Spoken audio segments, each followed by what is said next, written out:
Hello दोस्तों, जय श्री कृष्ण। आज हम आप सभी के लिए भक्त और भगवान की रोचक कथा को लेकर आए हैं। बहुत पहले की बात है। एक आलसी लेकिन भोला भाला युवक आनंद दिन भर कोई काम नहीं करता, बस खाता ही रहता और सोए रहता। घर वालों ने कहा कि चलो जाओ, निकलो घर से, कोई काम धाम नहीं करते हो, बस पड़े ही रहते हो। वह घर से निकलकर यूं ही भटकते हुए एक आश्रम में जा पहुंचा। वहां उसने देखा कि एक गुरुजी हैं और उनके शिष्य कोई काम नहीं करते, बस मंदिर में पूजा करते हैं। उसने मन में ही सोचा कि यह बढ़िया है, कोई काम धाम नहीं है, बस पूजा ही तो करना है। गुरुजी के पास जाकर पूछा, क्या मैं यहाँ रह सकता हूँ? गुरुजी बोले, हाँ बेटा, क्यों नहीं रह सकते, लेकिन मैं कोई काम नहीं कर सकता हूँ। गुरुजी बोले, कोई काम नहीं करना है, बस तुम्हें पूजा करनी होगी। आनंद, ठीक है, तो मैं तो कर लूँगा। जब आनंद महाराज के आश्रम में रहने लगा, ना कोई काम ना कोई धाम, बस सारा दिन खाते रहो और प्रभु की भक्ति में भजन गाते रहो। महीना भर हो गया और एक दिन आई एकादशी। उसने रसोई में जाकर देखा कि खाने की कोई तैयारी नहीं। उसने गुरुजी से पूछा कि आज खाना नहीं बनेगा क्या? गुरुजी ने कहा, नहीं, आज तो एकादशी है, तुम्हारा भी उपवास है। उसने कहा, नहीं, अगर हमने उपवास कर लिया तो कल का दिन ही नहीं देख पाएंगे। हम नहीं कर सकते उपवास, हमें तो भूख लगती है, आपने क्यों नहीं बताया? गुरुजी ने कहा, ठीक है बेटा, तुम ना करो उपवास, पर खाना भी तुम्हारे लिए और नहीं बनाएगा, तुम खुद ही बना लो। मरता क्या ना करता। तो गया रसोई में। गुरुजी फिर आए। देखो, अगर तुम खाना बना लो तो राम जी को भोग जरूर लगा देना और नदी के उस पार जाकर बना लो रसोई। ठीक है गुरुजी। लकड़ी, आटा, तेल, घी, सब्जी लेकर आनंद महाराज चले गए। जैसे तैसे खाना भी बनाया। खाने लगा तो याद आया कि गुरुजी ने कहा था कि राम जी को भोग लगाना है। लगा भजन गाने, आओ मेरे राम जी भोग लगाओ जी, आओ मेरे राम जी भोग लगाओ जी। प्रभु राम आइए, श्री राम आइए, मेरे भोजन का भोग लगाइए।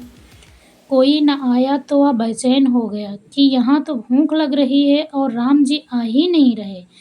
भोला मानस जानता नहीं था कि प्रभु साक्षात तो आएंगे नहीं, पर गुरु जी की बात मानना जरूरी है। फिर उसने कहा, देखो प्रभु राम जी, मैं समझ गया कि आप क्यों नहीं आ रहे हैं। मैंने रूखा सूखा बनाया है और आपको तर माल खाने की आदत है, इसलिए नहीं आ रहे हैं। तो सुनो प्रभु, आज वहाँ भी कुछ नहीं बना है, सबको एकादशी है, उपवास है, खाना तो यही भोग खा लो। श्री राम अपने भक्त की सरलता पर बड़े मुस्कुराए और माता सीता के साथ प्रकट हो गए। भक्त असमंजस में, गुरु जी ने तो कहा था कि राम जी आएंगे और यहाँ तो माता सीता भी आई हैं और मैंने तो भोजन बस 2 लोगों का बनाया है। चलो कोई बात नहीं, आज इन्हें ही खिला देते हैं। देखिए भगवान की लीला। बोला, प्रभु मैं भूखा रह गया, लेकिन मुझे आप दोनों को देखकर बड़ा अच्छा लग रहा है। लेकिन अगली एकादशी पर ऐसा ना करना, पहले बता देना कि कितने जन आ रहे हो, और हाँ, थोड़ा जल्दी आना जाना। राम जी इसकी बात पर बड़े मुदित हुए, प्रसाद ग्रहण करके चले गए। अगली एकादशी तब यह भोला मानस सब भूल गया। उसे लगा कि प्रभु ऐसे ही आते होंगे और प्रसाद ग्रहण करते होंगे। फिर एकादशी आई। गुरुजी ने कहा, मैं चला अपना खाना बनाने। पर गुरुजी थोड़ा ज़्यादा अनाज लगेगा, यहाँ 2 लोग आते हैं। गुरुजी मुस्कुराए, प्रभु के मारे बावला है। ठीक है, ले जा और अनाज ले जा।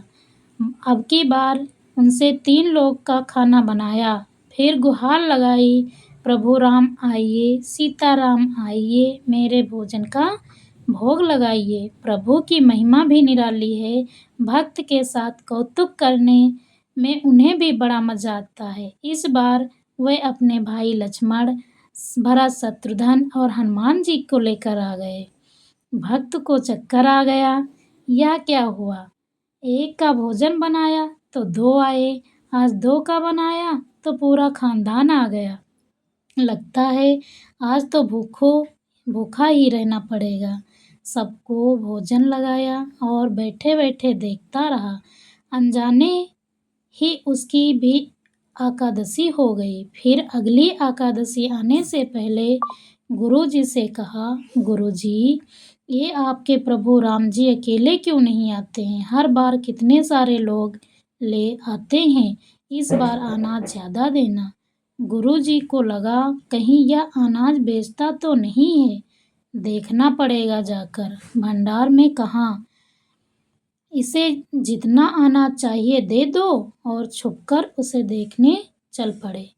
इस बार आनंद ने सोचा, खाना पहले नहीं बनाऊंगा, पता नहीं कितने लोग आ जाएं, पहले बुला लेता हूँ, फिर बनाता हूँ।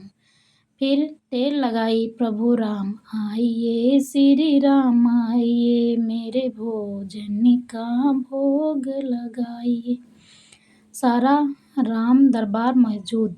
इस बार तो हनुमान जी साथ आए, लेकिन यह क्या, प्रसाद तो तैयार ही नहीं है। भक्त ठहरा, भोला भाला बोला, प्रभु इस बार मैंने खाना नहीं बनाया। प्रभु ने पूछा, क्यों बेटा? बोला, मुझे मिलेगा तो है नहीं, फिर क्या फ़ायदा बनाने का, आप ही बना लो और खुद ही खा लो। देखिए भगवान की लीला। राम जी मुस्कुराए, सीता माता भी गदगद हो गईं उसके मासूम जवाब से। लक्ष्मण जी बोले, क्या करें प्रभु, कैसी लीला है ये? कि भक्त के कहने पर देखिए भगवान क्या कर रहे हैं। प्रभु बोले, भक्त की इच्छा है, पूरी तो करनी ही पड़ेगी, चलो लग जाओ काम से। सारे भगवान, प्रभु, वाह भगवान। लक्ष्मण जी ने लकड़ी उठाई, माता सीता आटा सानने लगी। भक्त एक तरफ बैठकर देखता रहा।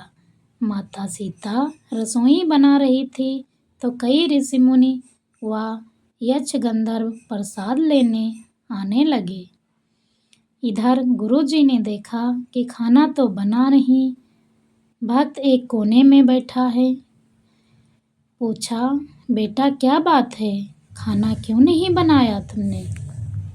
तब आनंद महाराज जी बोले, अच्छा किया गुरुजी आप आ गए, देखिए कितने लोग आते हैं प्रभु के साथ।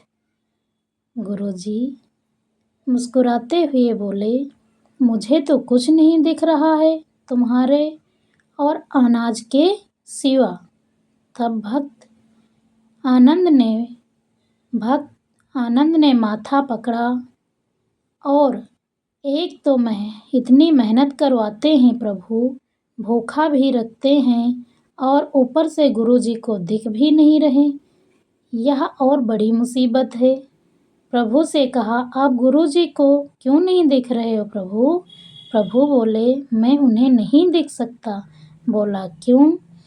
वे तो बड़े पंडित हैं, ज्ञानी हैं, विद्वान हैं, उन्हें तो बहुत कुछ आता है, उनको क्यों नहीं दिखते आप?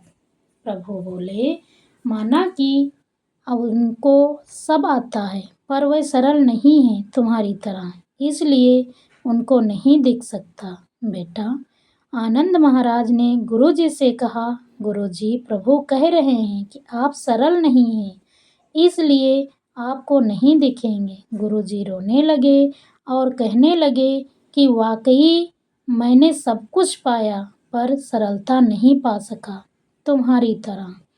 प्रभु ने मन की सरलता से ही मिलते हैं। प्रभु प्रकट हो गए और गुरुजी को भी दर्शन दिए। इस तरह एक भक्त के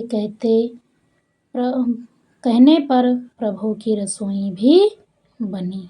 दोस्तों, कहानी पसंद आई हो तो लाइक और कमेंट करें, ज़्यादा से ज़्यादा लोगों के पास शेयर करें। जय श्री कृष्ण।